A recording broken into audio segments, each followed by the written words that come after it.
Hey friends, Farmer Justin here in the Falmouth School Garden hoop house.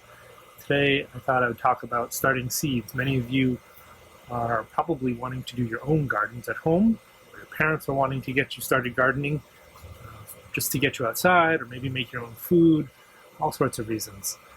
It's a really wonderful activity to do, and I'm excited that you're interested in doing it. So today we're going to talk about seeds and how to get them started a little bit. When you're growing plants, there are many ways to do it, and there isn't necessarily a correct or right way to do it. What I'm going to share with you is just one of the ways that I grow things in the hoop house. Before we get started on the soil, I just want you to know that you can actually start your seeds in all sorts of different things. Seeds are little powerhouses of energy and future information for the plants and their DNA. There are many reasons to start with the potting soil, but right now maybe you can't get access to it. So try and be creative and let me know what you've used and what are some of the seeds you started, and maybe let me know if you've had success doing that. I think that there's a lot of ways to do things, and I look forward to seeing how you do it. So let's take a closer look at some of these things. Okay, this is potting soil. It's a type of soil, I suppose, but it doesn't really actually have garden soil in it. It contains peat moss or peat or coir, which is made out of coconut. It should have a lot of compost in it, which gives it nutrients over the long term and some of that web of biology I was talking about earlier. And it also contains a bunch of these little white stones or rocks. It's actually a puffed rock. It's called vermiculite or perlite. You can crush them up. And they feel sort of like popcorn in a way. But it's a natural substance that's used to help keep our potting soils relatively light and airy so plants can grow well in them and water can drain through it.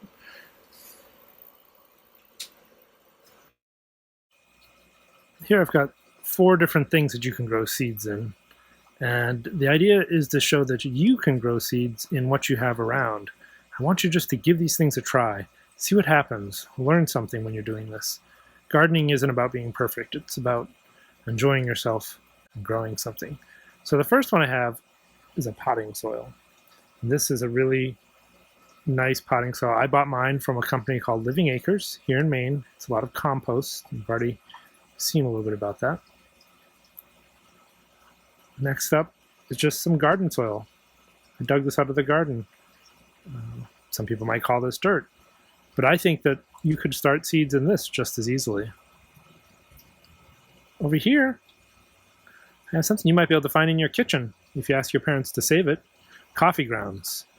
Give coffee grounds a try. They're really lightweight, and they will hold moisture for seeds to germinate. And last but not least, this is a very coarse compost. You can just grow seeds right in the compost. Use that to start your seeds. Use what you have on hand if you can't get to the store to buy potting soil. I've got a few different things here that you could start seeds in. You can buy plastic pots. Maybe get them reused from somewhere else. This is one that somebody had a plant in. But notice they all have holes in the bottom to drain with. You don't want to have your plants sitting in water. You can even use something recycled like an old egg carton. Or one of my recent favorites, if your parents drink a lot of coffee and they have these little things, these little K-cups, you can open them up, take the lid off of them, and then inside, smells good, a bunch of coffee, and coffee can actually go into your potting soil. It's full of nutrients as well. But that little pot already has a hole in the bottom to drain the water. And now we've got a little pot to start our plants in. Put a little bit of soil in there, put a seed in, and away we go.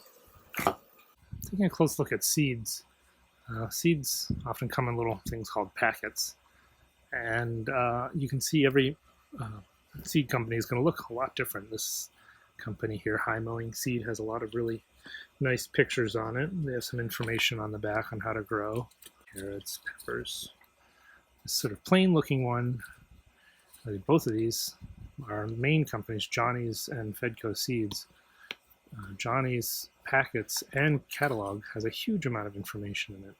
I highly recommend taking a closer look at these things with your parents. Fedco has a little bit, a minimal amount. Both have more on their website. If we look at packets, see this, but a lot of times they have a section that talks about if you're going to grow it directly. So they're going to say transplanting it or direct seeding. Will have different information, and they give a lot of information back here, which is really kind of overwhelming. I hope you just try. That's really the most important thing, just to try things out.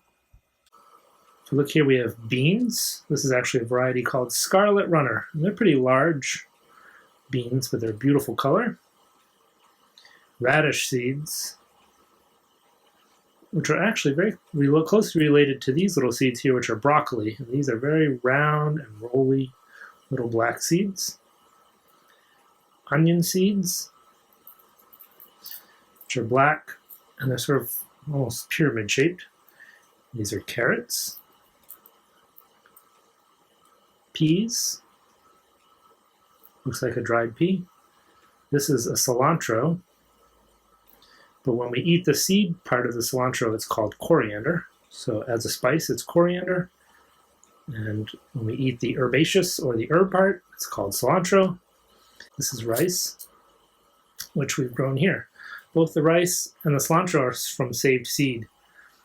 The goal when you're planting seeds is usually to plant it about twice as deep as it is thick. So this bean seed, I want to plant it in maybe about as deep as like maybe a finger, first digit of my finger is. Peas are similar amount, maybe about half as much. Then cilantro or onions, and when I do radishes, those can be planted at a much shallower depth.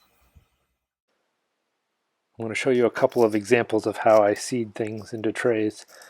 First one's using a recycled container. I'm going to plant some peas into it, and you'll notice that I'll push it down to the correct depth and cover it over with the soil, because there are two parts that I think are most important to getting a seed to germinate well.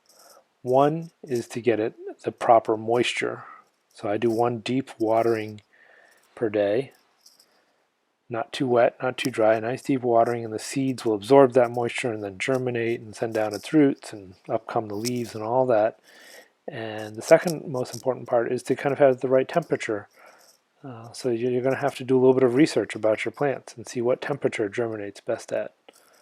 This is how I planted some peas. I don't usually plant peas that way. I actually usually direct seed them out into the soil, but I like to have some on hand just in case. This is an example of how I do tomatoes.